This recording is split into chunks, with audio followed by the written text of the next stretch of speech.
నా బిడ్డలు గుడిసెలలో బతుకుతున్నారు, నా బిడ్డలు గుడిసెలలో బతుకుతున్నారు, మా బిడ్డలు సఫాయి కర్మచారులుగా పనిచేస్తున్నారు, పారిశుద్ధ కార్మికులుగా పనిచేస్తున్నారు.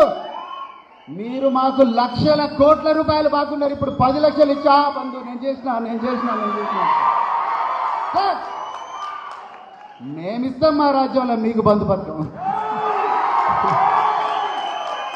మా రక్తంలా, మా గుండెల, మా కనకనాన మాట తప్పే లక్షణం లేదు, మడమ తిప్పే లక్షణం కూడా లేదు, అమ్ముడు పోయే లక్షణం లేదు, అమ్ముకునే లక్షణం లేదు, అమ్మే లక్షణం లేదు.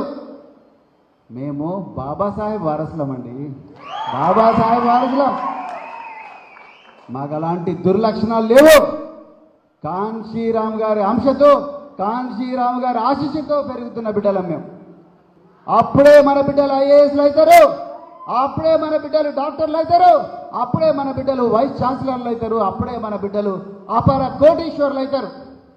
ఇదే జిల్లాల ఒక ఎమ్మెల్యే ఏమన్నాడు, ఆ కులపోలకు పొట్ట పోతే అక్షరం ముక్క రాదన్నాడు.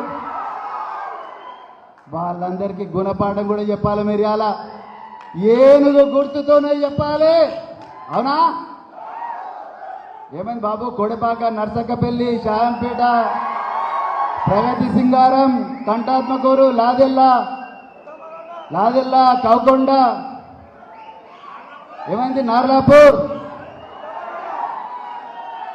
పెంబర్తి, ఈ గ్రామాలల్లా మేము అక్షరముక్క కాదు, నీకు రాదు అక్షరముక్క. రాజ్యాంగం రాసిందే మా తాత. ఆ రాజ్యాంగం లేకపోతే నువ్వెక్కడున్నావు? ఆ రోజులు పోయినాయి బిడ్డ. ఈ రోజు మా బిడ్డలు అజీం ప్రేమ్ యూనివర్సిటీలో చదువుతున్నారు, మా బిడ్డలు ఢిల్లీలో చదువుతున్నారు, మా బిడ్డలు డాక్టర్లు ఉన్నారు, మా బిడ్డలు ఇంజనీర్లు ఉన్నారు, మా బిడ్డలు ఐఏఎస్లు ఉన్నారు, ఐపీఎస్లు ఉన్నారు.